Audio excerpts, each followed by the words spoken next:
This is The Listening Tube.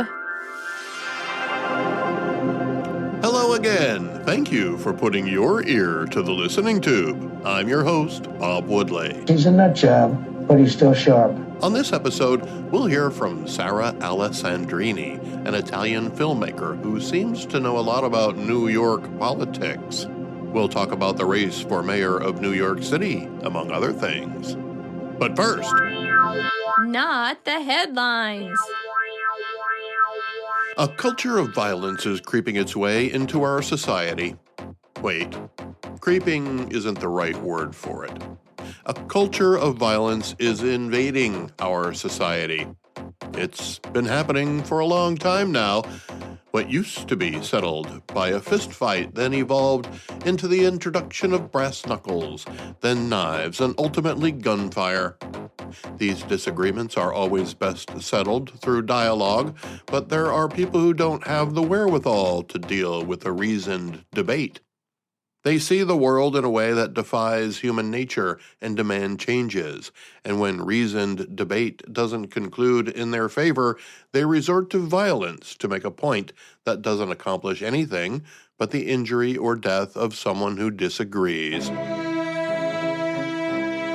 Well, that can't be right. Whenever some type of political violence occurs, the statisticians keep track of which ideology is to blame. The people who interpret those statistics can skew them in all kinds of ways to make them say different things. But sometimes what you see is the best barometer of what's happening, regardless of what the statistics and the polls tell us. What I see is that violence is being accepted as a part of what we should expect in everyday life. Is it? Does it depend upon where you live? Should it? Does it depend upon what kind of local government you have? Is it not the responsibility of government to keep us safe and secure? Why is violence becoming commonplace in how disputes are settled? Is it because our education systems are producing people not equipped to settle our differences through debate? Is violence too easy? Or is it a sign of weakness in the political context? I think it is. And there is one political party that has publicly endorsed violence to advance a political agenda, and it's the far left wing of the Democratic Party. You can hang your hat on that. Look, I'm not saying there aren't man caves out there with guys sitting around fantasizing about popping some liberal. And yes, some actually carry out the plan. But the far left has made it clear that they are not only apathetic about political violence, but outright support it. Again, it didn't happen overnight. It may have turned a page when Maxine Waters, the Democrat from California, challenged her supporters to confront conservative politicians in the streets and in restaurants, depriving them of their rights to live as private citizens as well as public servants. The encouragement of confrontation led to concurring with simple assault, and that led to misdemeanor charges for someone who attacks an innocent person because of their political beliefs, and the charges are dismissed by a liberal prosecutor who claims the perpetrator is a victim of some societal challenge that we all face. Crimes of physical harm are diminished or ignored, and the level of tolerance grows more harmful until it's okay to murder someone for their political viewpoint, especially if that viewpoint is conservative or not far left enough, because the far left has abandoned all the rules of human decency in order to get their way. Just recently in Oshkosh, Wisconsin, the Winnebago County Democratic Party was ordered to leave the farmers market because a volunteer was giving away bracelets that asked, "Is he dead yet?" and had other anti-Trump objects for sale. The man running for Attorney General of Virginia has openly opined that one of his political rivals should get 2 bullets to the head even if Hitler and Pol Pot were among the options. The Democratic candidate for governor wouldn't denounce the DA candidate of violence in a debate with the Republican candidate for governor. The Democratic candidate for governor of Virginia just stood there, stone-faced, refusing to answer her opponent's challenge, as if she was afraid to renounce violence.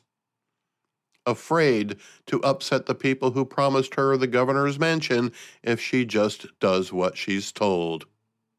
And she was told to not deny the DA candidate her endorsement, or the far left would abandon her like a pile of autumn leaves ready to be sucked up by a government vacuum truck. These are just two examples of how the far left is using violence as a tool to advance their agenda. Elsewhere, Antifa groups are organizing in cities where federal law enforcement are trying to remove people who are here illegally. They interfere with their work, threaten them, and assault them. A man at a No Kings rally last week called for people to take out their guns and shoot ICE agents. A woman mocked Charlie Kirk supporters by pretending to shoot herself in the neck. A man driving down the street suddenly slams on his brakes when he sees a Trump sign and is confronted by the landowner as he's tearing it down. He leaves, but fires a half-dozen rounds out of the sunroof as he's driving away. I'll be honest with you, I thought that when Charlie Kirk got shot, there would be someone who would start claiming an eye for an eye, and then another eye, and another eye, until they got caught. But that didn't happen. In fact, the whole movement made a conscious decision to remain peaceful. There's clearly a difference between what each side will tolerate when it comes to civil discourse, and it's clear that the extreme left is willing to resort to violence when they run out of arguments.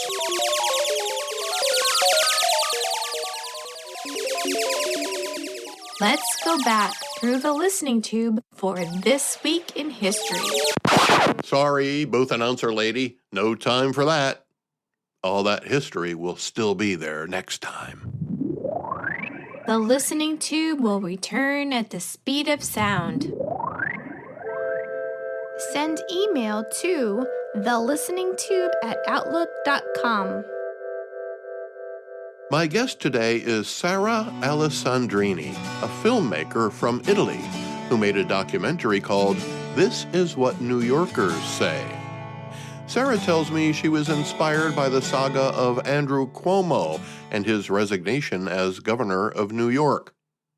He's now running for mayor of New York City. Sara spent some time in the listening tube from where she lives in Los Angeles. Is it too loud here? Because there is a strike right across the street, so they have music very loud. So I'm trying to keep the microphone lower so that you just pick up my voice. I can only hear you. Okay, great, because it's so loud here. Oh, well, okay. Now, you're in Los Angeles, correct? Yes, I live in Los Angeles. I'm right in front of a Kaiser Permanente, so when they do their strike, it's like 5 days with loud music and everything. So Okay. yeah. Well, first of all, thank you for being here today. I do appreciate it. Oh, thank you for having me. Now, one thing I noticed was you are an Italian woman living in Los Angeles, but making a film about New York City. I know, it's pretty weird. It's pretty weird. It's like, yeah, my life has been all over the place, actually. So, yeah, I was born and raised in Italy, but my dream was always to come to this country. So that it took some time for me to come here. And like my heart was always in New York, but I guess I found the easier way to be in Los Angeles. So then I moved here. But my heart was always in New York. And then during COVID, I was start like listening to all the press conferences because of my job. Like at the time, I was like the facility manager of a movie theater. And so to keep updated on the reopening, I was following like the press conferences in Los Angeles and everything. And then it just happened. Like my algorithm started suggesting like Governor Cuomo's press conferences. So then I would just start listening to that, and I just like hearing the New York politics, how he was talking about government and all that kind of stuff. So I was just like hooked over there. And So I was just like following on a daily basis what was happening in New York. And I was like, my heart was always in New York. And so I just learned how much I loved it. And then everything happened in New York, like all this accusation of sexual harassment. I was following very closely what they were accusing him of. I was like hearing him talking. I was watching the news, and it didn't make sense to me. And also being Italian, obviously, like I know we have like our culture. We approach people in different ways. I can see how, yes, sexual harassment rules are very important in the workplace, but also I see here, even like in my day-to-day jobs and everything, how this role can get like too crazy at times, where people don't get due process. You just like, there is really zero tolerance for things that might be just about being a human being. So I was very upset with what was happening, and I saw the media not doing their job, not questioning things, and just they wanted him out. And so I felt it was so unfair, and no one was like saying anything. So for some reason, I felt it was my job to do it. So now your film is called This Is What New Yorkers Say. Logically, my first question to you should be, what did you ask them? Well, I improvised a lot, obviously, because I like when I went to New York, I didn't know what kind of people I would find. I didn't know who these people were. And so it was a mix of people that I found on the street. When I was traveling with a group of people I found online that I didn't know, but I was just looking for people to help me online to find people to interview. So some were maybe people that they knew, so I knew very little about them, at least like maybe their job. Other people, they were just people on the street. I knew nothing about them. So for me, when I approached them, first of all, I started asking personal questions to hear like who they are, what their job is. So I just started from the basics, or like just to understand for me who they are and what like kind of like from what kind of reality they come from, and everything. So, and then I'm just a very curious person. So I started asking questions based on like where they were taking me. And there were like a few questions that like obviously I was like the basics that I had in mind. Things like, okay, what do you think about Cuomo, like his job? What did you think about him as a governor? What did you think about the sexual harassment allegations?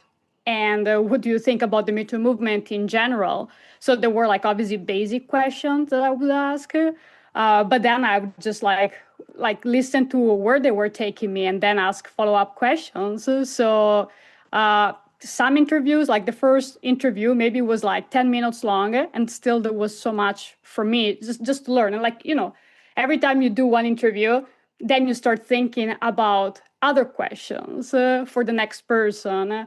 And so then I just realized like even before when I was like planning this, I just understood the potential of this kind of documentary, because it wasn't just about Cuomo.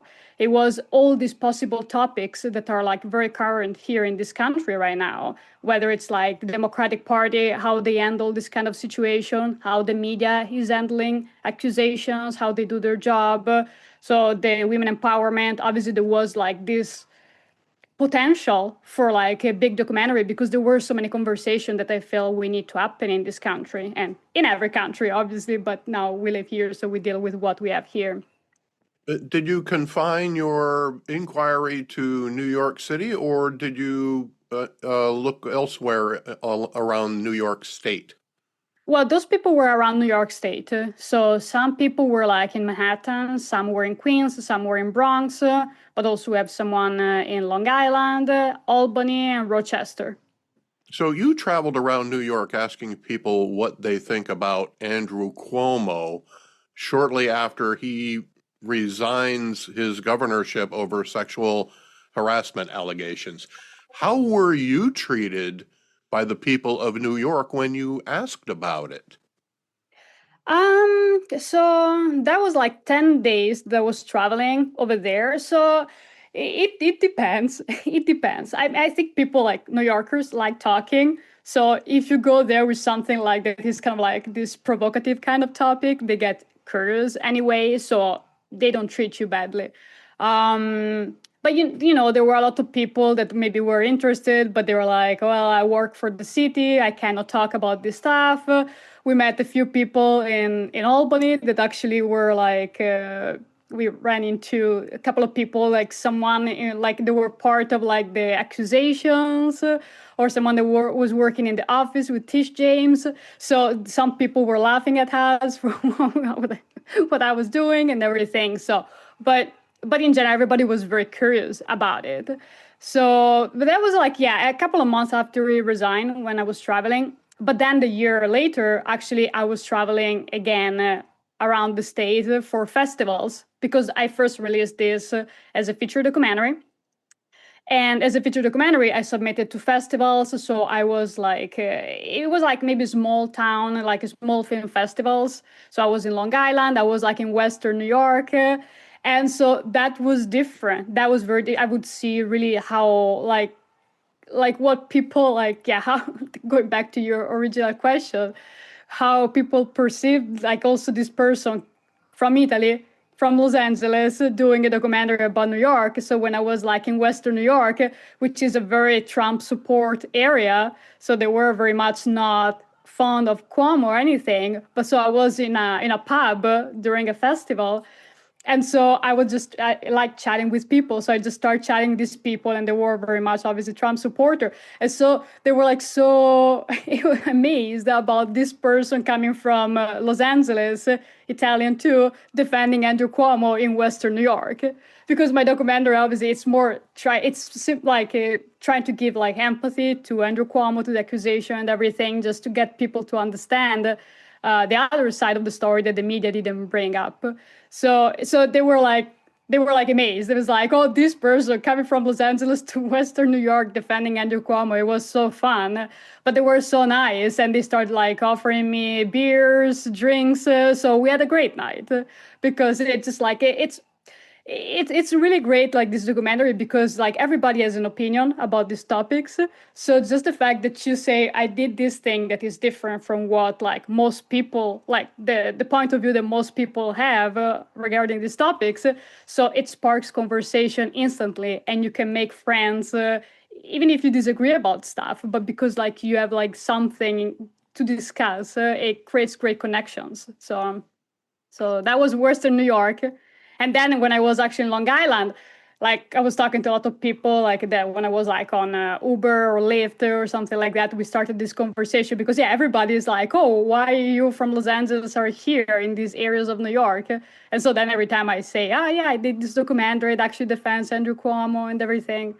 And and a lot of people are like, I defend Andrew Cuomo. This was not right what they did to him. So you would get like this very heated reaction from people, especially in Long Island. So yeah, it was like all these different type of reaction I would get. Do you think Andrew Cuomo should have resigned? No, no, he should not have resigned, because that's the thing with a lot of things, like situations like this.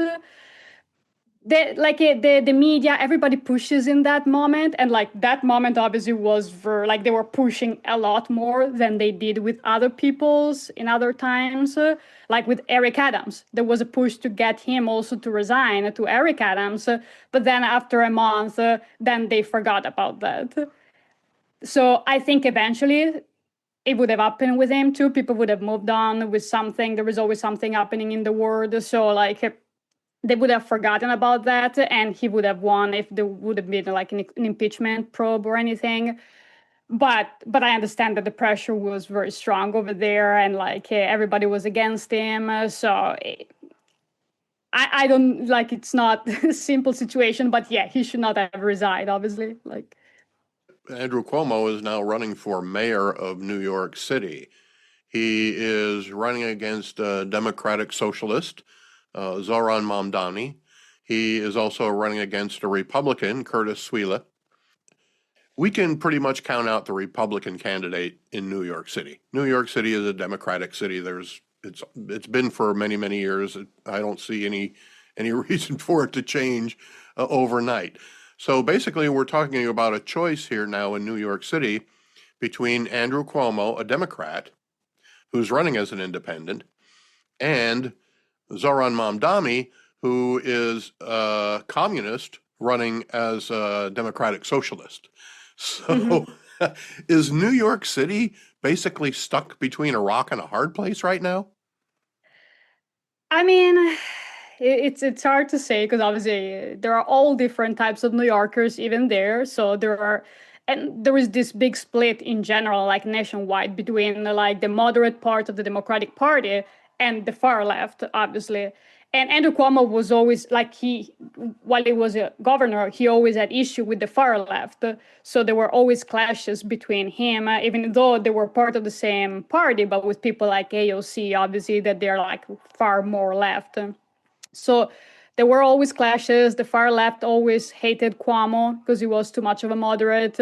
And Andrew Cuomo is someone that is willing to work across the aisle.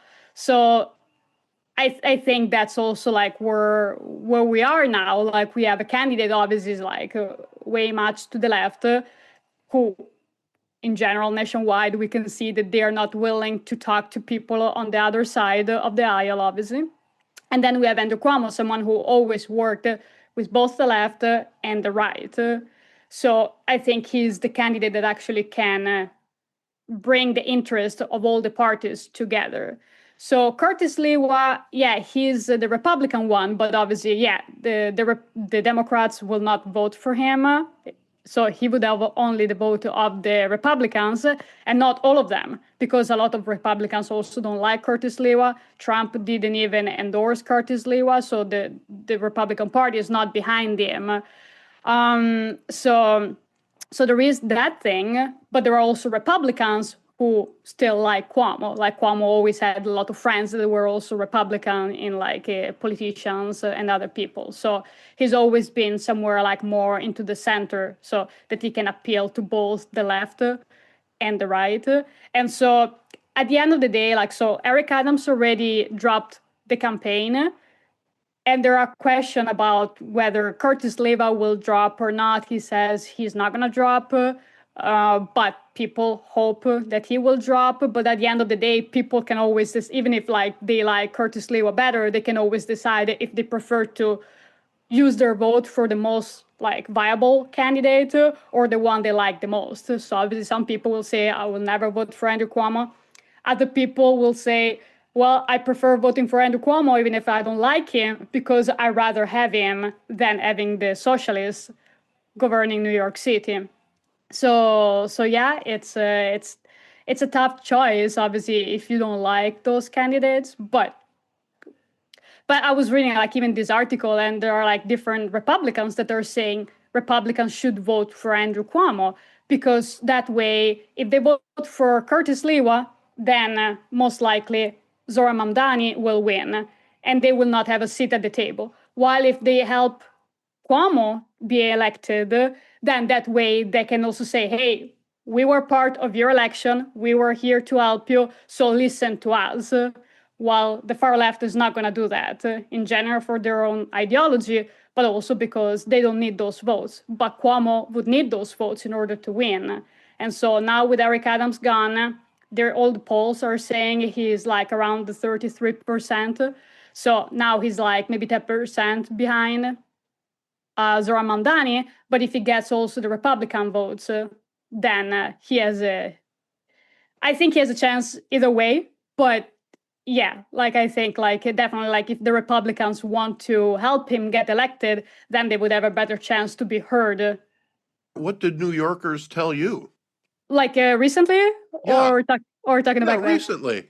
Yeah. So yeah, I've been going back and forth there. So I've been like every now and then, like also being at the little like what they're volunteering for the Cuomo campaign. So I see people, and I mean there are two different types of people, and I've been mainly in Manhattan. So that's every area is different, obviously, because Manhattan, like Zoran Mamdani got, I guess, the majority of the votes all across Manhattan, but then it depends. Certain areas, obviously the south are more for Mamdani, the north more for Cuomo. Bronx is a Cuomo area, so the black community from the Bronx, they are very supporting of Cuomo, obviously. Queens is half and half because both Cuomo and Mamdani are from Queens. So Brooklyn is very much Zor Mamdani. So, But yeah, so like when I'm there, like the area where they're volunteering, there are two people that walk by the table, and I see they're either, oh, Cuomo is our only chance. So what can we do to make sure that he becomes the mayor? We need him back in office. So that's one type of people. And then there is another group of people that come like, hell no, never gonna work, will like vote for that guy. So I always say I think Cuomo is more controversial than Trump because like I think like even within his own party there are some people that really hate him and some people that really love him. So it's either or with Cuomo. I guess he has that kind of personality that people like have like only strong opinions about him. They're not indifferent to him. So that's the people I saw over there in Manhattan. And then I met with a couple of people, friends of friends, that actually they're in Brooklyn, like in an area that is very much Zoran Mamdani. And we had a great conversation, honestly. And so that's the thing, because people say New Yorkers don't want Cuomo, they are not going to vote for him. And so I had this great conversation with these people, like around my age, so in their like 30s.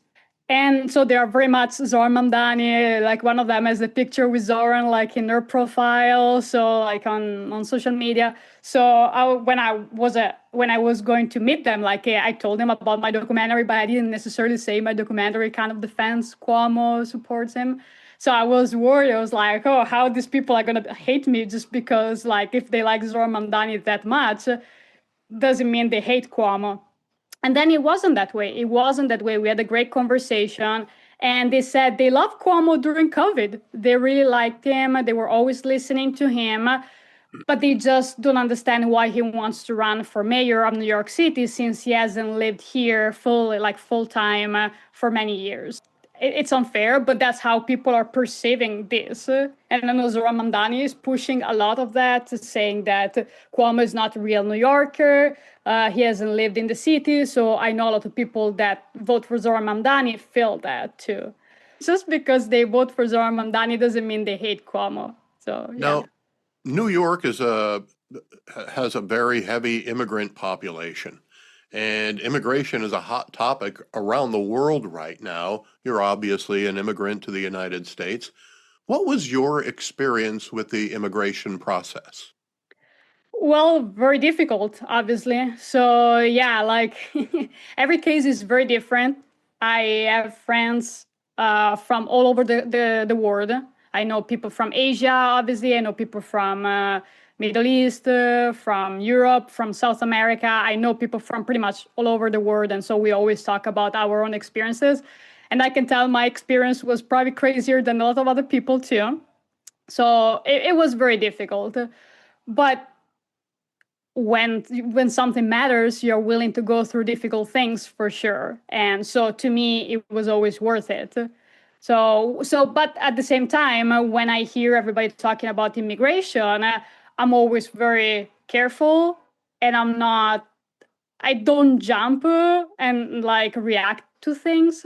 I always like question more because I've been through the immigration. I've seen different people. So when I read something in the news media, something, and they're like talking about, oh, this person was deported for no good reason, I always slow down and I'm like, wait, well, let's hear what's the story before saying there was no good reason. So because I've seen situation, I've known people who got deported from the airport, like, so I guess not readmitted more than deported, but sent back to their countries. So I've seen situation like that. I've seen all kinds of immigrants. I know there are like a lot of amazing immigrants that they should be in this country. Obviously, I'm an immigrant, so I believe immigration is very important. And obviously, I think immigrants can be good people, obviously. So there is like all this split where like people are either very much like everybody needs to come here or don't come here at all. So I'm in the center where I'm like every case needs to see it's different from the other ones, I guess. I think most Americans are supportive of immigration as long as it's done through the legal process. Now, Yeah. do you have aspirations to become a United States citizen? Yeah, for sure. It's a long process, but yes, definitely, yes. Do they make you learn the Pledge of Allegiance? I mean, I haven't I haven't been like I haven't reached that process yet, but Okay. that was always my understanding that you like I don't know the Pledge of Allegiance, but the national anthem, like from my understanding since I was a kid, wanted to come here. Like I learned the national anthem like long time ago, the American one, because I wanted to be an American anyway. Like I always like thought that was part of the process. So I know there is a test that you have to pass, but I haven't gotten to that process yet. Okay. So Well, good luck with that when you get there. Now, yeah. you mentioned earlier during our conversation that you didn't like the way the media was treating the governor of New York. How would you summarize the way American media serves the citizens? Serves or doesn't serve the citizens, Uh, I think. you may have just answered the question. Yeah, I mean, that's the thing. And again, the media has issues all over the world. Obviously, it's not that the American one is particularly bad or the other ones are particularly good. Like, obviously, it's tough. It's a tough job, but you have to be willing to ask questions. And I see that a lot of the media does. First of all, I think now we're in a very bully type of era where like if you ask the wrong question, if you say the wrong thing, then they're going to try to push you out of your job. So that's a big problem because if you even cannot ask a question, and just by you asking the question, then they label you as whatever, it's racist, transphobe, or Israel supporter, anything, just because you're asking a question. That's a problem. That's a problem. And the media is not independent from that kind of problem. So I see that obviously there are a lot of people in the press, the articles, and obviously I was following the Cuomo situation a lot, and that where it was for me. Like, first of all, okay, he would say something, and the media interpreted that in a different way than the way I interpreted, which is possible. But it seemed at a certain point that that was done like in a very dishonest way, where like only, and that's in general the media, they only want to report the bad things, not necessarily the good things. So even now, everybody reports, okay, this person was deported, this person was taken away the green card. But now you hear all these stories now, but doesn't mean that you didn't hear them before. Why? Because they didn't happen before, or they happened before too, but the media didn't have any interest in talking about those. And so to me, that's a big problem with the media, because you always have to ask yourself why they're talking about this now. What kind of narrative are they trying to push? And so, and you see that every time you read an article and you're like, okay, they're saying this, this, and that, but why didn't they mention these other things? Why they didn't ask this other question? And to me, also, like with the Attorney General report, there were a lot of questions that should have been asked, and there were a lot of things there that are not okay in the report.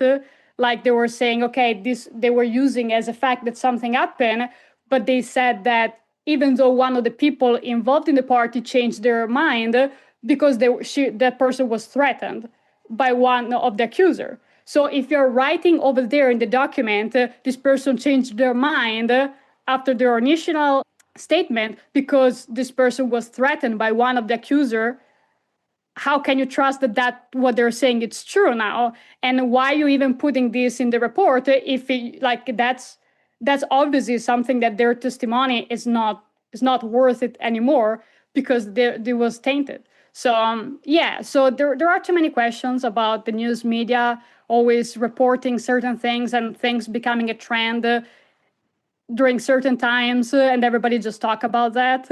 And then the other times when maybe there was still a reason to talk about those, they don't talk about those. So Well, New York City was a hotbed of pro-Palestinian protests in recent months. Over the past 2 years almost. yeah, And many pro-Palestinian protests happened at Columbia University and other New York City venues. We just witnessed an historic peace agreement in the Middle East, specifically between Israel and Hamas. But generally, for most of the region, I haven't seen any pro-Palestinian protesters celebrating the ceasefire. And we haven't really heard much from it about the media either. And I think that might go toward confirming what you just told us, because a lot of Trump was part of it. the media brought us those protests each and every day. Now that we have a peace agreement, there doesn't seem to be any news about it at all, or very little.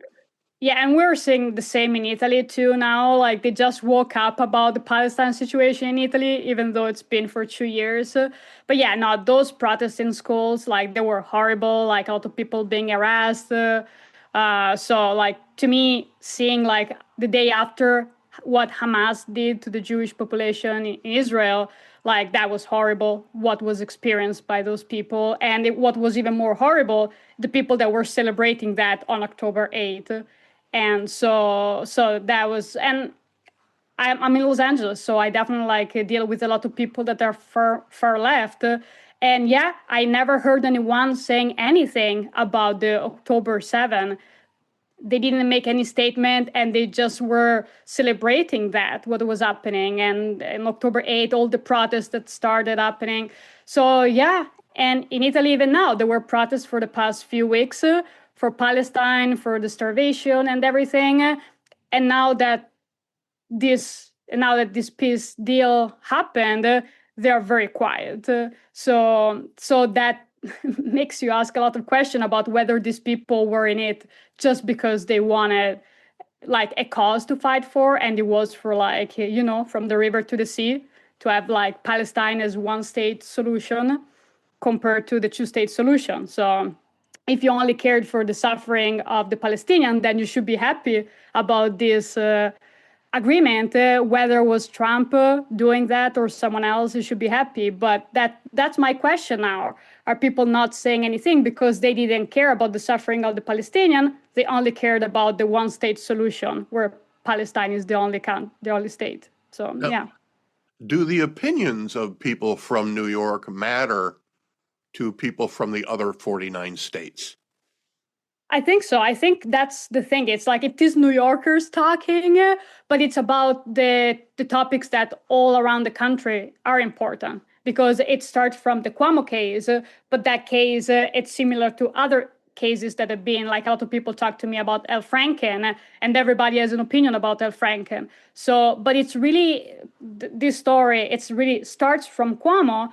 But again, it's to have a bigger conversation about the media, about the Democratic Party, about due process, how we're not giving due process, and the dangers of a society where due process is not given to all. And then what is women empowerment? And is women empowerment and the Me Too on the same page? Or is the Me Too actually limited? So it's not, it clashes with the women empowerment, and it's all about victimization. And so it's not about just Me Too. It's like all these movements that have been happening over the years. So yeah, is there about creating more victims or creating a stronger society? So it's really more about society than it is about Cuomo, but it starts from Cuomo to go to something that matters to everybody around the country. You can view Sara Alessandrini's documentary on a variety of platforms. Go to thisiswhatnewyorkerssay.com to learn more. Thank you to Sara for spending some time in the Listening Tube. The Listening Tube is written and produced by yours truly. Copyright 2025. Thank you for putting your ear to the Listening Tube. Follow the program at thelisteningtube.com. I'm your host, Bob Woodley, for Thou ad infinitum.